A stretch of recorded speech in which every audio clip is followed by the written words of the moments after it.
This is Pet Life Radio. Let's talk pets.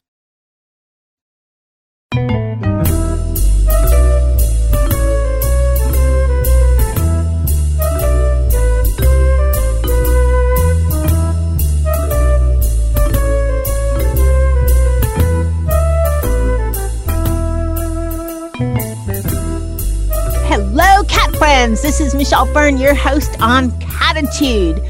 Today, we're going to talk about something really important for the health of your cats, and that is diabetes. And why it's so important is because it generally goes undetected. So stay tuned. We're going to be right back after this short break.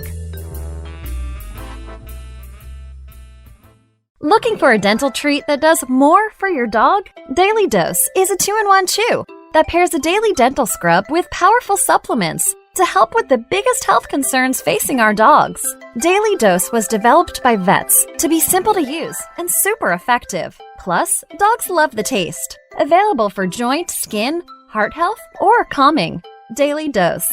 Your pet's daily dose of awesome. Visit yourpetsdailydose.com to save $3 on your first bag with promo code PETLIFE. That's yourpetsdailydose.com. Let's Talk Pets on PetLifeRadio.com.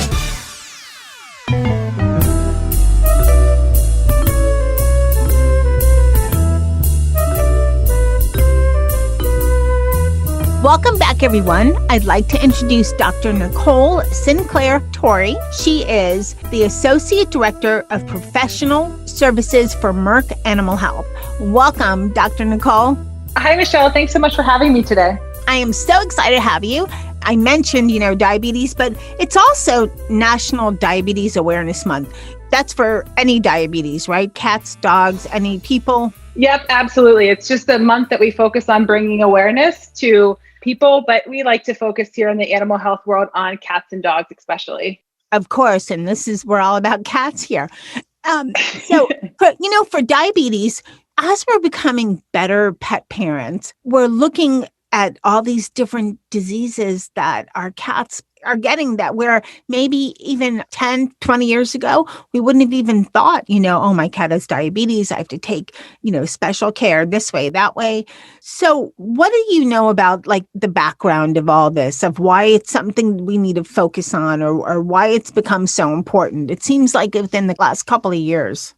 Yeah, exactly. And I think you bring up a great point there of how pet owners are becoming more in touch with their pets and their pet care, and especially in the cat world for us. So this is definitely a great topic to discuss with pet owners because, as you mentioned, it might not be something on their radar all the time. But they're aware of diabetes in people, but it may not contrast or be as evident to them that it could happen to their cat. So just to take a step back and to think about what diabetes is, or diabetes mellitus, but diabetes for short, it's a condition that affects the amount of glucose or sugar in the blood. And diabetes can occur when your cat's body makes too little insulin. It can stop producing it altogether, or the body has an abnormal response to it. So that's how we can see that persistently elevated blood sugar, which we commonly hear about in people. This might sound like something strange, but mostly when I hear about people getting it, it's because of, besides the standard things to look out for, it seems, you always want to say, oh, I don't want to consume that much sugar. Diabetes runs in my family and so forth. But cats don't consume sugar, even though it can occur genetically as well. But sometimes, I've had people say, cats' diabetes, they don't need sugar. Yeah, it definitely is a different disease process, but it kind of relates back to humans. So in people, you commonly hear about type 1 or type 2 diabetes. And when considering cats, their disease process is very closely and resembles type 2 diabetes that we see in people.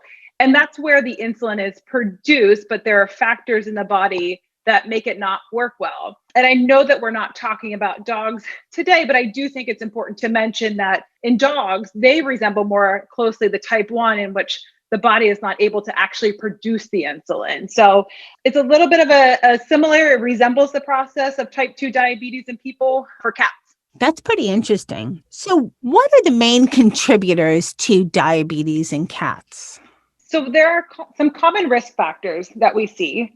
And one of the main ones that we see is obesity. Obese cats are about 3.9 times more likely to develop diabetes than cats of optimal weight, which is a really high statistic when you think about it. Physical inactivity can be a risk factor. And then also certain diseases such as kidney disease, dental disease, hyperthyroidism, which is something that we also commonly talk about in older cats, pancreatitis, and even pregnancy. And that's something that also can relate with people that we see, or certain concurrent diseases that might put cats at risk for getting diabetes. And then also medication. So steroids is something that we commonly, especially long-term chronic use of high doses of steroids, we might, as your veterinarian, might mention it to you and want to have a conversation about the potential risk of getting diabetes from use of steroids. But the main one that we focus on is that obesity point for cats. And how much of a concern is it? Because I know that cats, they hide things. They're very good about hiding illnesses. So I know that that's something, that's hard for all cat parents. But how much of an issue is it if our cat has diabetes and we don't detect it? Yeah, unfortunately, if we know that our cat's diabetic and it just goes undetected or untreated, or we can't get treatment under control, it will be life-threatening for him. So it is an important thing to continue to monitor if you think your cat may be a diabetic. And some of the easy things to look for at home, and some of the key factors that might clue us in that we might need to take a trip to the veterinarian, would be drinking more, urinating more, this increased appetite, and weight loss. So it's kind of that increased appetite and weight loss that comes together that would be abnormal, right? If you think about your cat eating a lot more, you would think that they'd be gaining weight, but with a diabetic process, they just can't utilize the food that they're intaking to get energy from. So they start to lose weight during this process. It's interesting because some of those symptoms are the same for humans. Exactly. Yep. I think it's also tricky though, too, because some of those clinical signs that I just described, especially drinking more and urinating more, can be common with other disease processes like kidney disease. So, a lot of these things that we start to see and worry about, all roads lead to your veterinarian to start that initial conversation and workup many times. Okay, we're going to take a short break and we'll talk about some tips for prevention. We'll be right back.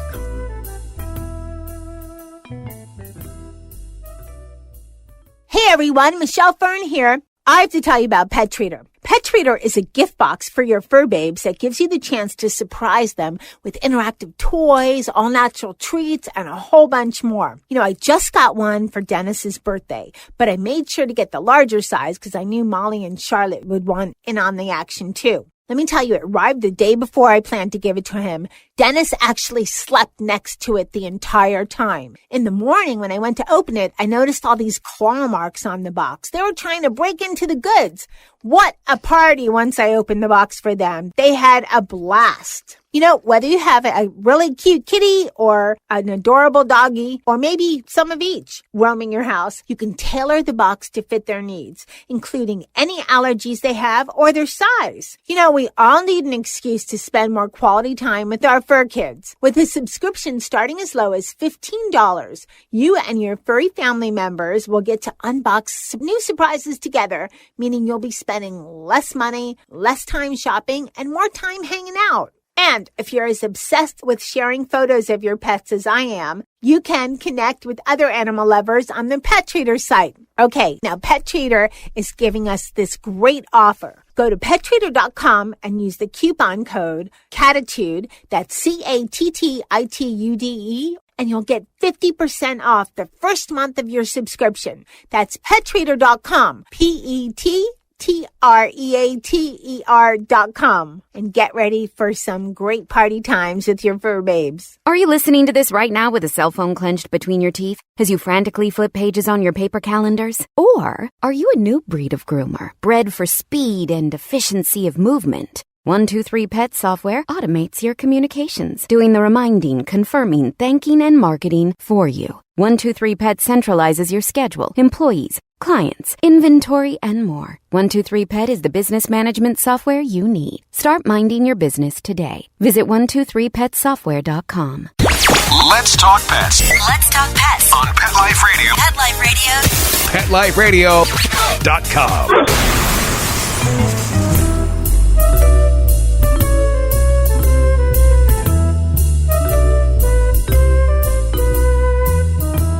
Welcome back, everyone. We're talking to Dr. Nicole about diabetes in your cats. So we've talked a lot about the disease, Dr. Nicole, and how to detect it.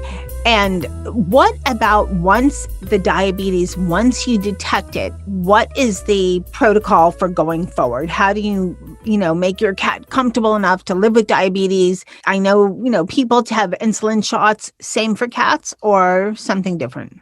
Yep. For cats, it's a combination of diet and insulin injections. So cats are unique though, and there's a chance that they can go into remission, so where they might not always need insulin due to their diabetes, but it is a combination of diet, same exercise, weight control, and then also the insulin injections to ensure that your cat is getting an appropriate amount of insulin when they're eating. But I do think that one of the other things that is important is to talk about if there's any way to prevent diabetes in my cat. I don't know if you want to talk about that now. Yes, of course. Let's definitely talk about some ways to prevent, because it's much, much easier, much better to prevent versus having to have your cat go through insulin injections and vet visits, and it's better for the pet parents. So what are some ways for preventing diabetes in your cats? I always like to hone in on things that pet owners can control. And knowing that obesity puts cats at higher risk for diabetes, ensuring that your cat is in good body condition and an appropriate weight is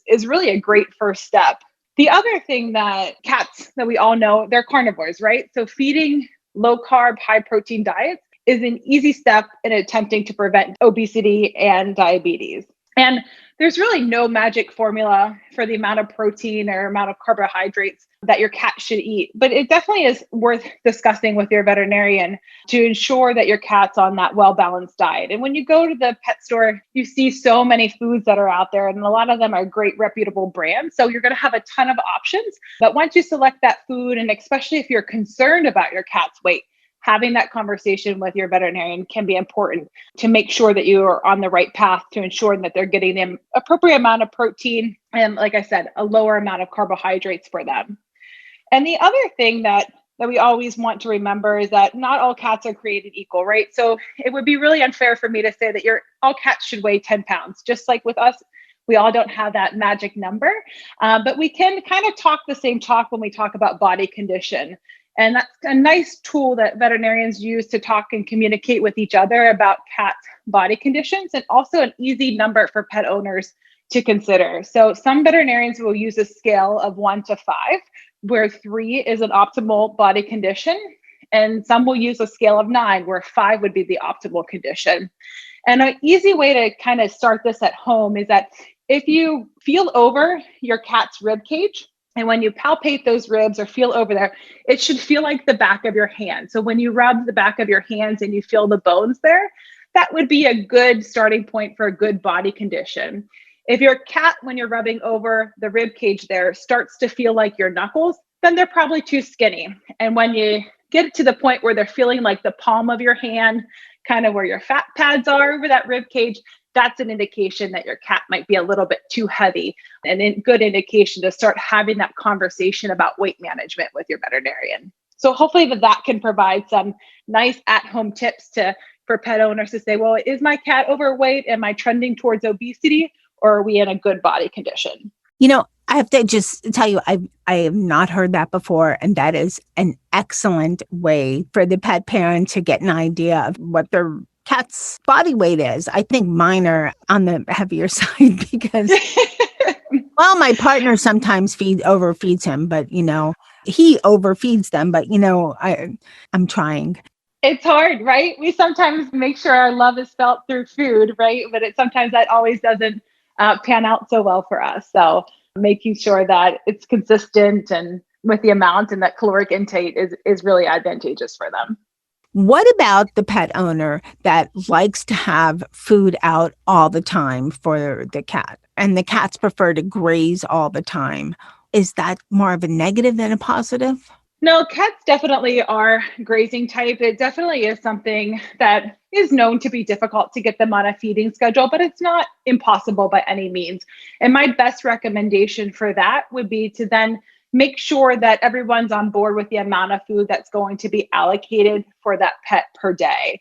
So for instance, if I come to the conclusion that my cat will be offered a half a cup a day, then that's what I hold tried and true to, that I find the appropriate amount measuring cup and make sure that I'm allocating that every day to their cats. So, Dr. Nicole, I know that there's some products that are automatic feeders that have a special collar and they'll read the microchip. Do you think that makes a big difference in feeding and in the feeding amount? So that's a great question. And there is a product out there that is newer to the market, and it's called the SureFeed Microchip Pet Feeder Connect. And the advantage of that, and as I was previously mentioning, is the amount of food and the quantity and the amount of calories that a cat gets every day is a really important factor in making sure that they're getting an appropriate amount of calories and not promoting obesity.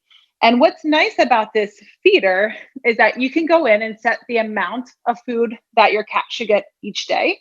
And then it measures it for you so that it's very consistent across the board. And then the nice part is that it gives you alerts too when food is added or consumed by your cat. And it tells you when they eat for that too. So you can have a really good idea of how much your cat is consuming each day with calories. And when they're not eating too, that's just as important because that might alert you that they're not feeling well. So that's some great information that you can take to your veterinarian and say, listen, my cat didn't really eat well for the past 3 days. I'm concerned that something's going on. And the other thing that's nice about it, as you mentioned, it's microchip specific. So only the pets or the cat that is registered to that feeder, the lid opens for. So that can really help control if you have a multi-cat household, if you're feeding various diets to the cats. And also it helps to keep the food fresh. So as you mentioned earlier, some cats are just grazers and that freshness is really important, especially when you're feeding wet food. So that can help keep that food fresh all day. What I love about that is the microchip identifies a specific cat because one of my cats, and looking at you, Charlotte, always eats what's left over in the bowls from the other cats. So That's a challenge. But then I also have Dennis, who is known to, if we don't hide it well, open bags of cat food and just have a munch. He's opened dog food too. Oh, geez. And potato chips when he was being watched at a friend's house and had a party and decided to open like 6 bags of chips and have fun. Yeah. So they're magicians, right? When they say they don't have thumbs, you start to wonder. Yep. If they do. Yep. It's funny. You see a bag laying there and go, I didn't even know it was out. How did it? The slice, almost like that. Reminds me of that really ancient cartoon Zorro with the Z and the slice of Dennis, with his nail. It's just crazy. Yep. Well, these are some great tips and great facts about diabetes. Thank you so much. Is there a website where people can go to find out a little more? Yeah, absolutely. So there is a great website if you're interested in that feeder called shorepet.com. That has a lot of great information there. And then I would just encourage you to, if you're interested in learning more about diabetes in general, and if your pet is at risk or your cat is at risk, to reach out to your local veterinarian. They have a ton of information and resources at their fingertips that can help guide you in the right direction, especially around weight management for your cat, because it is really important to have an appropriate weight loss plan. If you're concerned that your cat is overweight, cats can also get a disease process called fatty liver syndrome. And that's what happens when cats lose weight too fast. So making sure that their weight loss cadence is really appropriate for their health too. So definitely reach out to your veterinarian to learn more about weight loss options for your cat, appropriate diets, because they'll be able to give you the right tools and resources to make sure that it's done correctly. Well, wonderful. This has been great information. And what a way to start off National Diabetes Month with all this information for detecting and maintaining and possibly avoiding diabetes in your cat. So thank you so much, Dr. Nicole, for coming on Cattitude and sharing all this great information. Absolutely. Thanks, Michelle. It was great to connect with you today.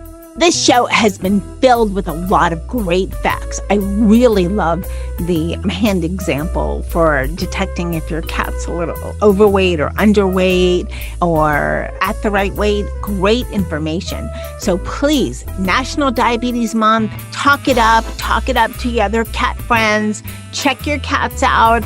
Make sure they're feeling okay. Make sure they're at the right weight, or talk to your vet about how they can lose some weight.